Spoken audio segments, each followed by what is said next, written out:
Commander Vexter of the Void Hunters had never lost a bounty, not once in 17 cycles.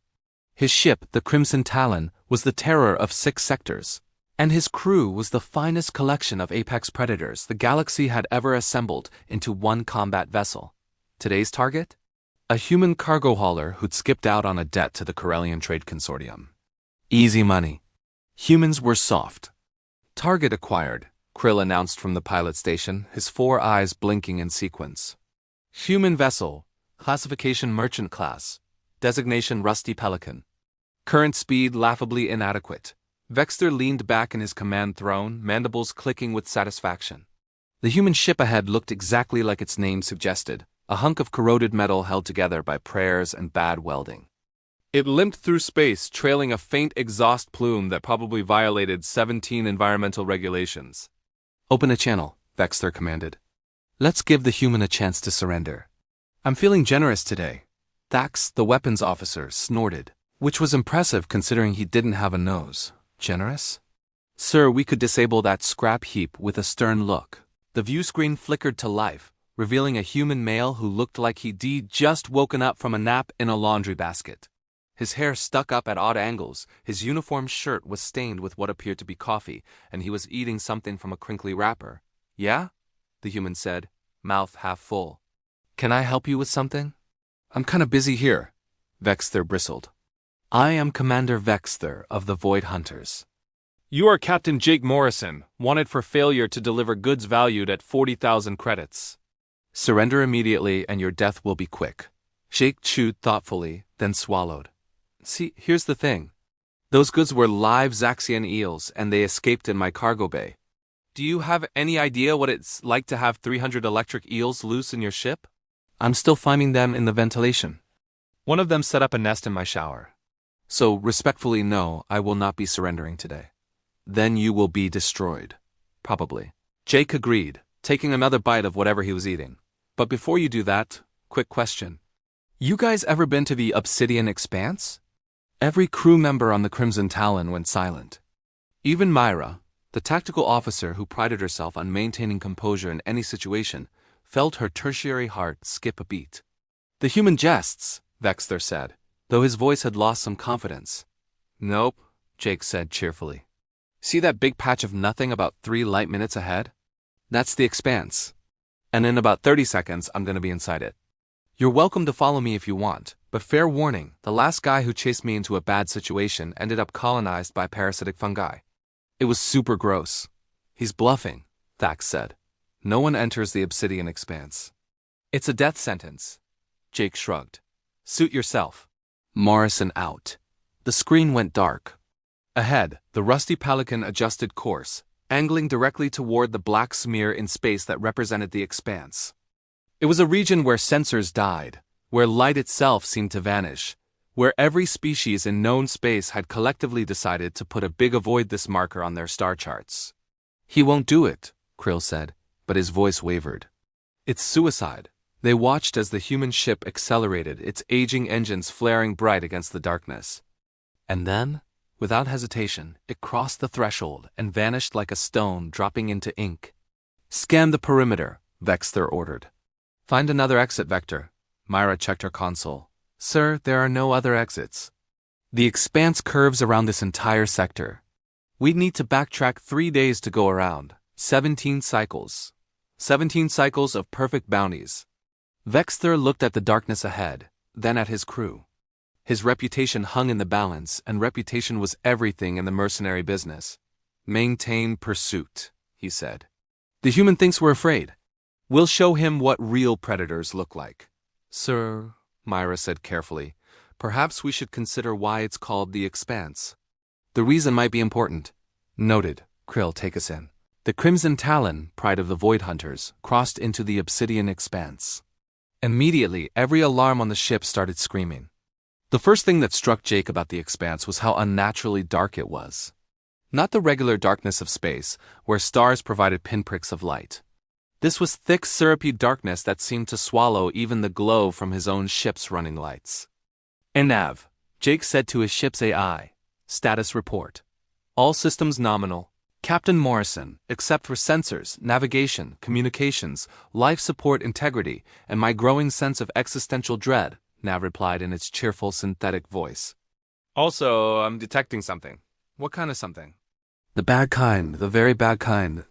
The kind that makes me wish I had a body so I could curl up into a ball and weep kind. Jake had purchased NAV at a discount from a vendor who assured him the AI was gently used and mostly stable. He was starting to suspect the vendor's definition of those terms was creative. Can you be more specific? There are shapes in the darkness, Captain. Big shapes, hungry shapes. Shapes that make me want to format my own memory cores. That's not helpful. NAV. Nothing about our current situation is helpful, Captain. We're floating in space soup made of bad decisions and cosmic horror. Behind them, the Crimson Talon had crossed the threshold. Jake watched on his rear sensors, which were somehow working worse than usual as the mercenary ship immediately went into crisis mode. He could imagine the panic on their bridge. On the Crimson Talon, panic was indeed the word of the day. Sensors are down, Myra reported, her voice tight. No, wait, they're showing readings. Impossible readings. According to this, we're surrounded by objects the size of moons.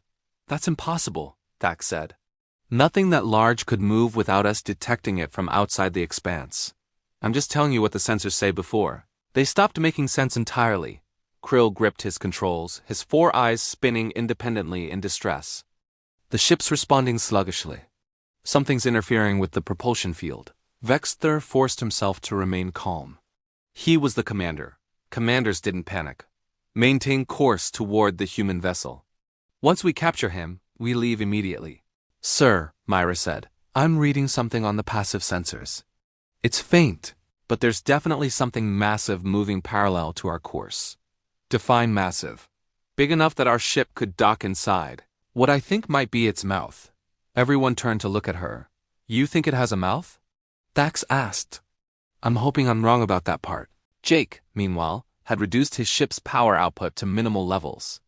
The rusty Pelican drifted through the darkness like a piece of space debris, which wasn't much of a stretch given its condition.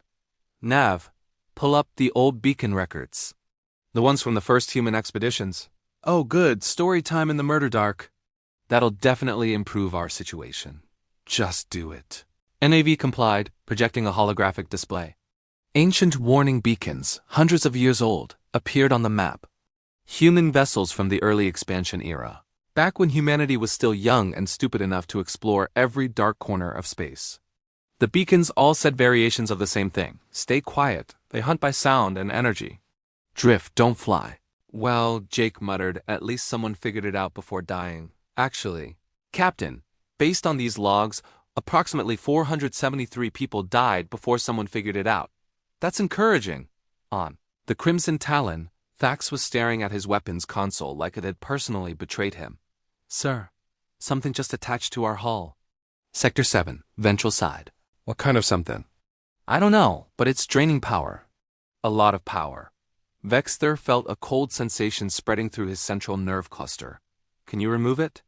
I can try firing the point defense batteries. Do it. The Crimson Talon's weapons spat energy into the darkness. For a brief moment, the flash illuminated something outside the ship. Something vast and segmented, with skin that looked like it was made from compressed night sky. Something that definitely noticed the weapon's fire. Oh no, Myra whispered. What? Vexter demanded. Multiple contacts. Closing fast. Sir, I think we just rang the dinner bell. Jake watched his sensors with a mixture of sympathy and schadenfreude as the Void Hunter ship lit up like a fireworks display. Energy signatures bloomed across his passive scanners, each one representing a weapon's discharge. They're shooting, Anavi observed. That's bad, right, Captain? That's very bad. Should we help them? Give it a minute. Let them work through the whole trying to kill the problem. Phase first. Everyone goes through that stage. The rusty Pelican drifted silently. Its minimal power output barely registering against the cosmic background radiation. Jake had shut down everything except life support and the most basic maneuvering thrusters. The ship was cold, dark, and running on fumes, exactly how it needed to be. On the Crimson Talon, Thax was learning a valuable lesson about cause and effect in the obsidian expanse. Every weapon's discharge drew more attention. The things in the darkness, whatever they were attracted to energy like moths to a flame, except these moths were the size of space stations and significantly less friendly. Contact on the port side, Myra called out. Another on starboard. Sir, we're being surrounded. Vexter watched as shapes moved through the darkness, visible only as absences of lesser darkness. They flowed around the ship with a grace that something so massive shouldn't possess. Krill, get us out of here. Maximum thrust. Sir, that might... Maximum thrust now. The Crimson Talon's engines roared to life, blazing bright against the void. It was like setting off a flare in a cave full of sleeping bears, if the bears were the size of asteroids and the cave was an endless nightmare dimension. The response was immediate. Something slammed into the ship's shields, draining them by 40% in a single impact. Then another hit. Then 3 more in rapid succession. Jake's comm panel lit up. He debated ignoring it, but curiosity got the better of him. Morrison here. How's the hunting going? Vexter's face appeared on screen, and for the first time he didn't look confident. He looked terrified. Human. What are these things? You don't have a name for them? That's surprising, given how confident you were about chasing me in here. This is not the time for your primitive humor. My ship is under attack. Weird. It's almost like entering a universally avoided region of space without knowing why it's avoided was a bad idea. Jake leaned back in his chair. Tell you what, Commander. Cancel my bounty, and I'll tell you how to survive. You dare negotiate while... Another impact rocked the Crimson Talon. Sparks flew from Thax's console. Shields at 20%, Mira reported. Vexter's mandibles clenched. Fine. The bounty is cancelled. Now help us. See, that wasn't so hard. Okay, first thing, stop shooting. You're just making them more interested. We need to defend ourselves. No, you need to stop looking like a meal. Power everything down. And I mean everything except life support. No engines, no shields, no weapons, nothing. Make your ship as quiet and dark as possible. That's insane. We'll be defenseless. Jake shrugged. You're already defenseless, Commander. You're just advertising it really loudly right now. These are void leviathans. Humanity ran into them about 200 years ago. Lost a lot of ships before we figured out they hunt by energy signature and vibration.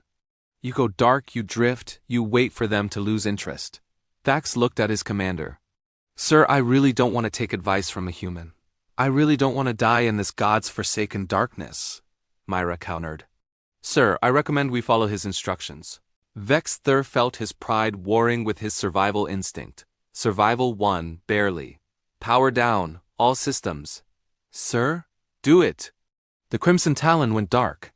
Its shields collapsed, its engines died, its weapons powered down. It became a lifeless hulk floating in the darkness. The attack stopped. Jake nodded approvingly. Good, now here's the hard part. You wait. Could be an hour, could be 6. The Leviathans will circle, investigate, but if you stay quiet, they'll eventually decide you're just debris and move on. And you know this how? Because I'm hauling a cargo hold full of human warning beacons.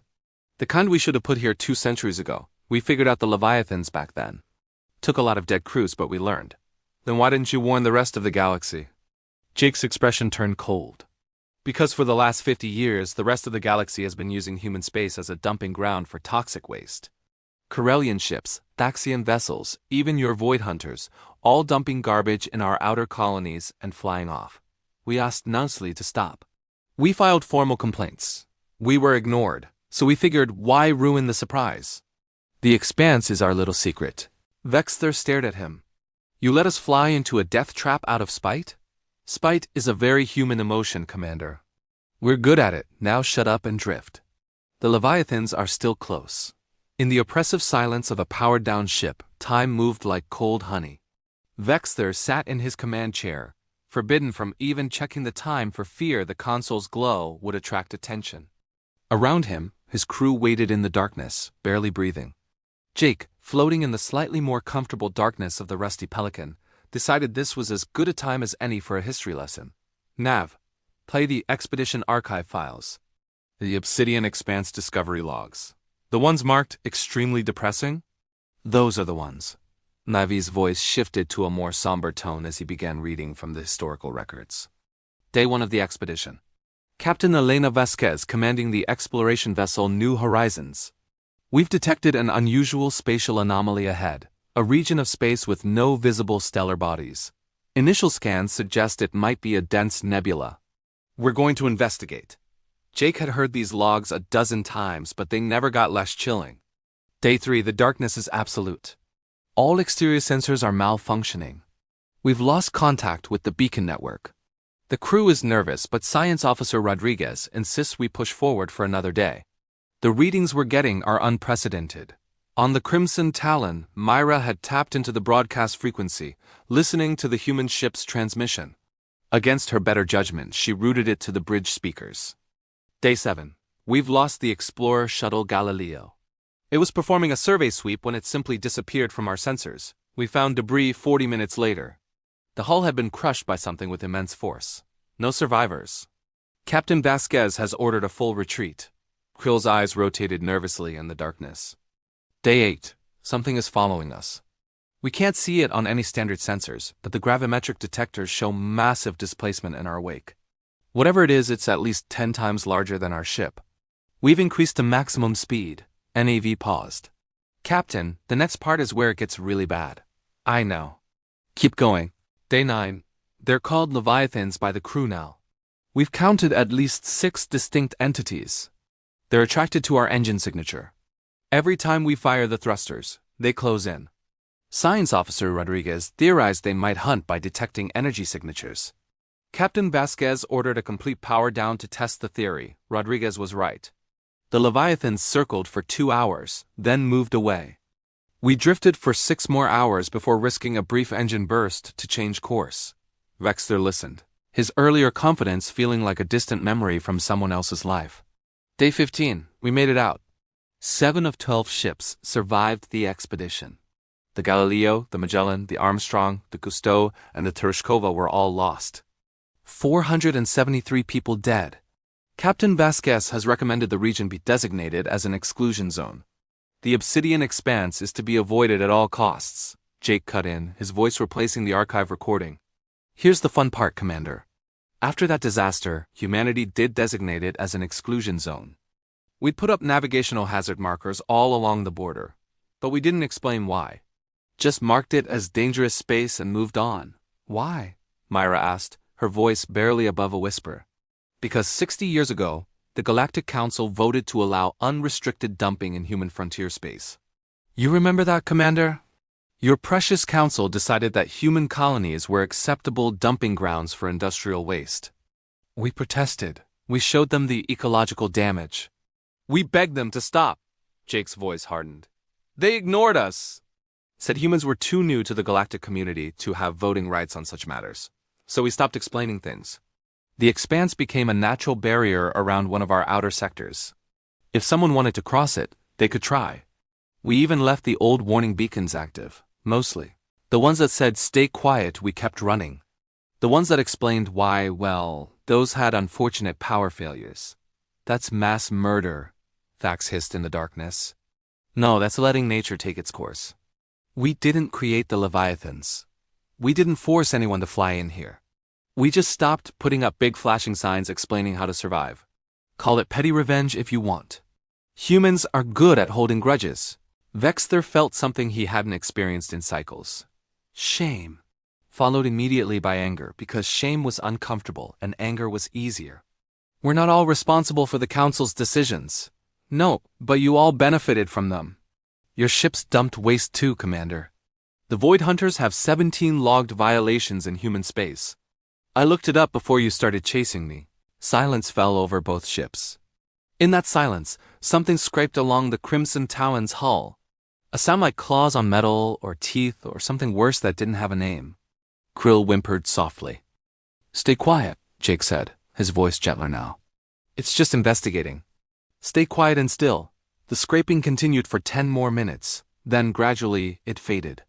The presence moved away, drifting back into the depths of the Expanse. Is it gone?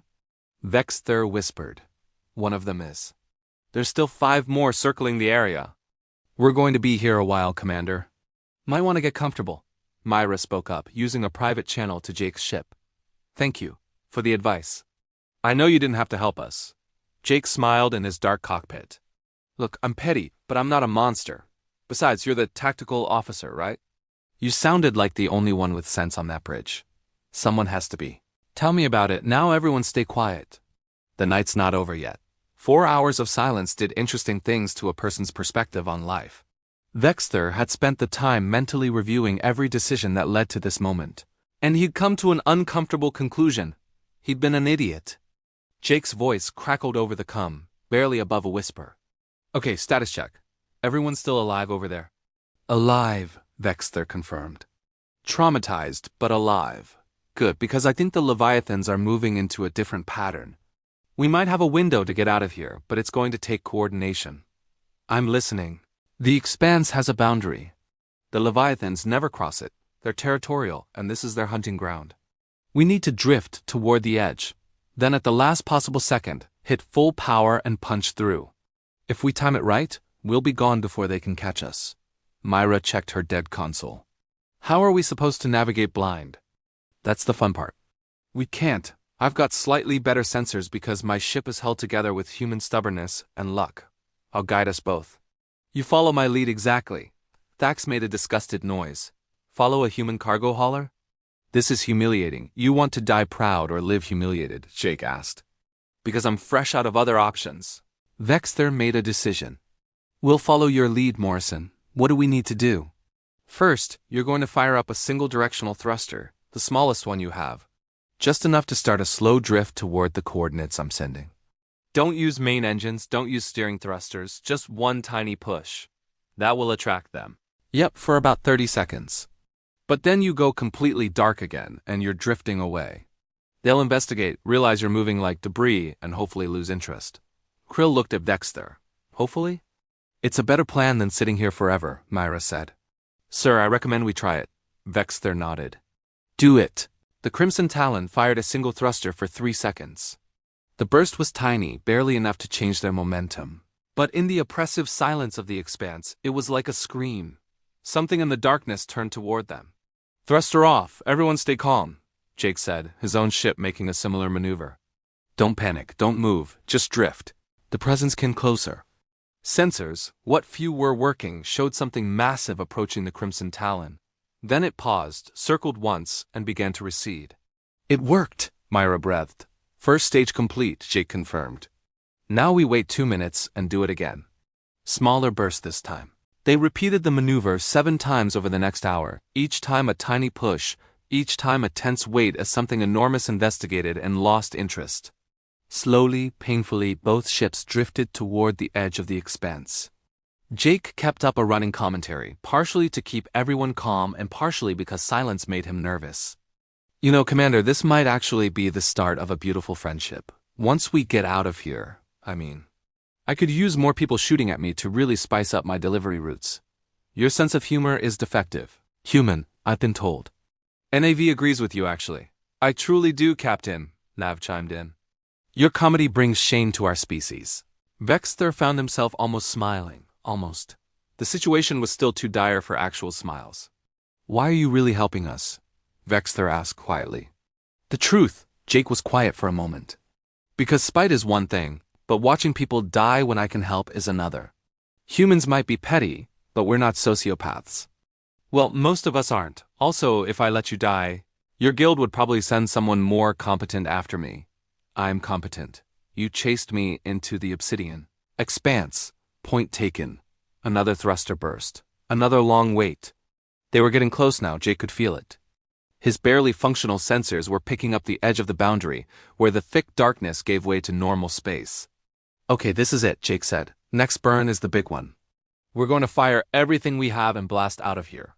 On my mark, you hit full thrust and don't stop until you're clear. Understood? Understood, Vexter confirmed. Good, everyone ready? Because once we do this, every Leviathan in range is going to chase us. It's going to be loud, bright, and absolutely terrifying. Krill's 4 eyes focused on his controls. I hate this plan. It's a terrible plan, Myra agreed. But it's all we have. That's the spirit. Okay, on my mark. 3, 2, 1, mark. Both ships erupted with light and energy. The rusty Pelican's ancient engines roared to life, belching plasma and prayer. The Crimson Talon's sophisticated propulsion systems, engaged at maximum output, burning bright enough to hurt. Behind them, the darkness came alive.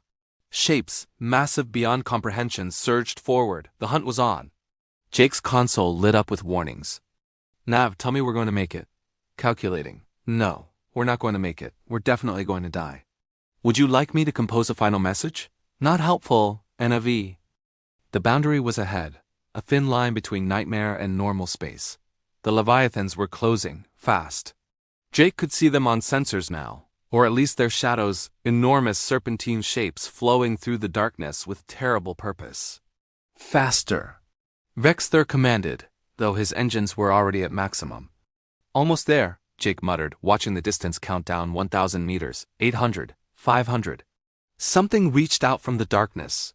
Appendages, or tentacles, or something else entirely. It missed the rusty pelican by meters. 200 meters. 150, both ships crossed the boundaries simultaneously, bursting from the obsidian expanse like bullets from a barrel. Behind them, the Leviathans pulled up short, refusing to cross the invisible line. They circled at the edge, frustrated, then slowly retreated back into their domain. Jake let out a breath he hadn't realized he'd been holding. We made it. Nav, we made it. Against all probability and my calculations, yes, Captain, we survived. I'm as surprised as you are.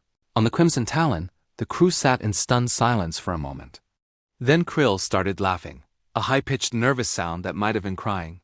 Thax slumped in his chair. Myra allowed herself a small smile.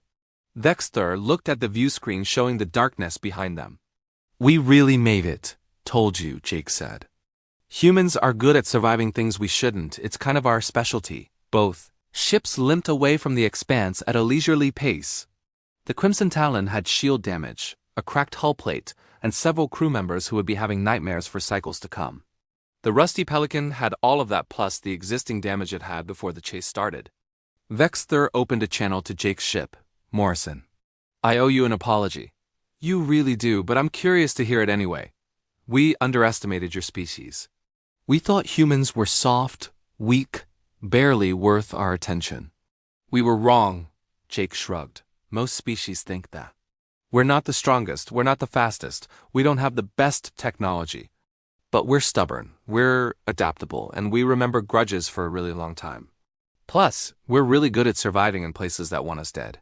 How did humans become so skilled at survival? Practice. Our homeworld tried to kill us for millions of years. Ice ages, predators, diseases, natural disasters, you name it. We got good at not dying out of pure spite. Then we went to space and found out the universe also wanted us dead, so we got even better at it. Myra leaned forward. The warning beacons you mentioned. You're really installing them?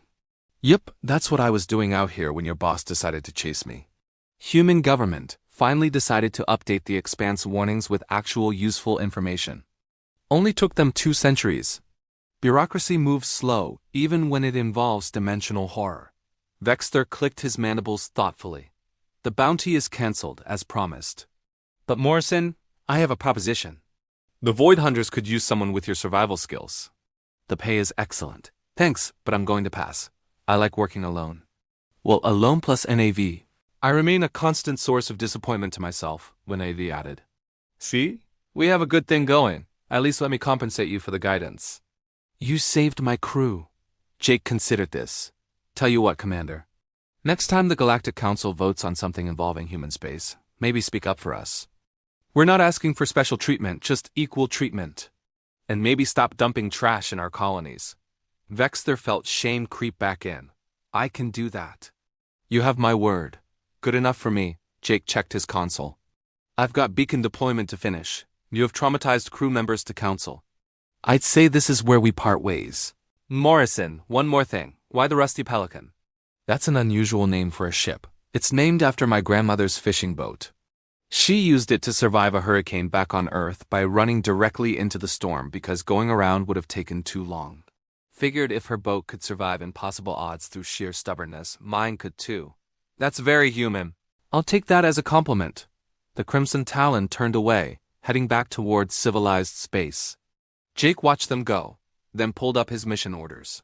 Naveed, what's our next delivery? Captain, we have 17 pending contracts. The most lucrative involves transporting quantum cores through the Nexus Rift. The Nexus Rift? Isn't that the place where reality gets confused and ships sometimes arrive before they left? The very same, Captain, and that's the most lucrative option? Yes. The second most lucrative involves transporting live specimens of Thaxian rock spiders through a radiation field. Jake rubbed his face. Why do I keep taking these jobs? Because the safe ones don't pay enough to keep this ship running, and you have a psychological need to prove humans can survive anything? That's uncomfortably accurate, NAV. I've known you for 3 years, Captain. I've learned to read your patterns. Jake looked out at the stars, then back at the darkness of the expanse. Somewhere in there, the Leviathans were circling, waiting for the next foolish ship to enter their territory. But now at least there would be proper warnings. Not because humanity had suddenly become altruistic, but because the galaxy was slowly learning that humans might be worth listening to. Set course for the Nexus Rift, Jake said. Might as well keep the winning streak going. Captain, we survived by pure luck and the skin of our teeth. That's not a winning streak. That's exactly what a winning streak is, NAV. Humans don't win because we're the best. We win because we're the species too stubborn to stay dead. Now, did I ever tell you about the time I delivered cargo to a planet that was actively volcanic? Yes, Captain. 17 times. Want to hear it again? Not particularly. Great, so it was my 3rd year doing freight runs, and I got a contract to deliver mining equipment to New Pompeii. Stupid name for a planet should have been my first warning ... double quotes. The rusty pelican flew on into the black, its captain regaling his unwilling AI companion with stories of past survival, its hull held together by spit and determination, its course set for the next impossible situation that would probably not kill them. Probably. Behind them, the obsidian expanse sat in silent darkness, its warnings now properly updated. Any ship approaching would know what lurked inside. They'd know to stay quiet, to drift, to respect the Leviathan's territory. They'd know because humans had learned the hard way and decided finally to share that knowledge. Not out of kindness. Not out of altruism. But because watching other species make the same mistakes was getting repetitive, and humans had better things to do than maintain a cosmic death trap out of spite. That, perhaps more than anything else, was the most human thing of all.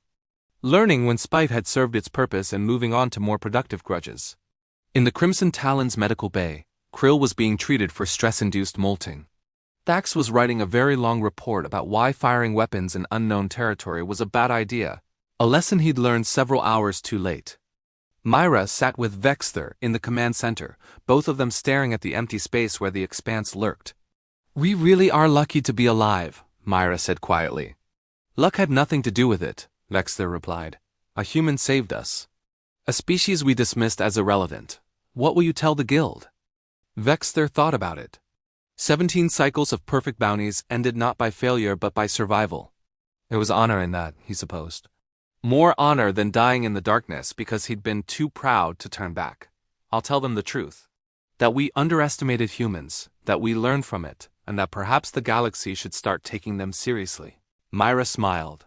They'll think you've gone soft. Let them. I've seen what's in that darkness, Mira. I've seen what humans learn to survive.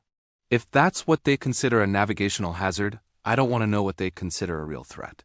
Across the black, Jake Morrison finished his story, ignored NAV's complaints about having to listen to it again, and queued up his playlist of ancient Earth music. Something with guitars and attitude, the kind of music that said the universe tried to kill me and I am still here, because that was the human way.